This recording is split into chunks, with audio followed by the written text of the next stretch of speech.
بسم الله الرحمن الرحيم داوديال waxaad ku soo dhawaataan muuqaalkani oo kaga bogan doontaan wafti ballaaran oo ka kooban mandaqada galbeed ee culimada xirta Sheekh Maxamed Rabiicudiin oo hogaaminaya Sheekh Cabdulqaadir Sheekh Maxamed Rabiic oo weheliyaan culimada xirta salaadiin iyo waliba marti sharaf kale oo fara badan oo iyagu isla markaasi u socdaalaya deegaanka qudbateynka halkaas oo ay ka qabsoomayso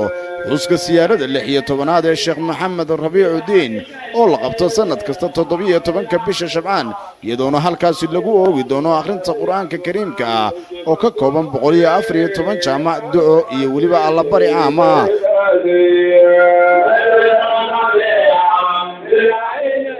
siyaaradani oo dhammaan ka qabsoonta daafaha caalamka sanad kasta ayaa dabagaadiidkani kala duwan ee aad arkaysaan waxay u socdaalayaan mid ka mid ah xarumaha ugu waaweyn xirta Sheekh Maxamed Rabiicudiin oo ah qudbateynka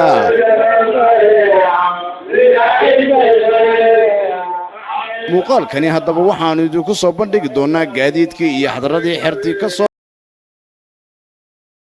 boqolay gobolada galbeed ee Soomaaliland ee u socdaalayay inay ka qayb galaan siyaaradda sheekhoga Sheekh Maxamed Rabiicudiin Ilaahay raalli ha ka ahaadee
لكن دون خطر الآن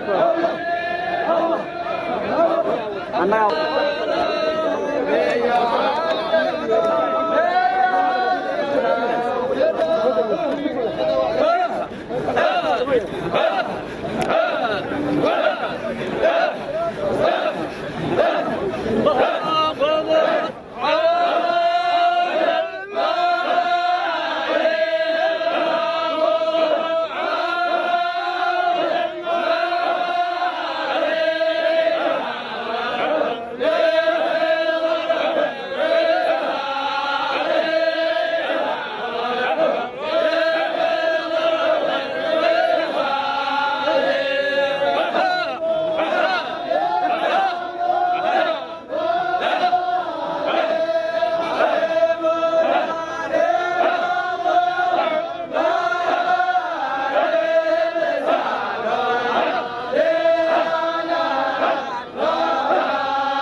آمين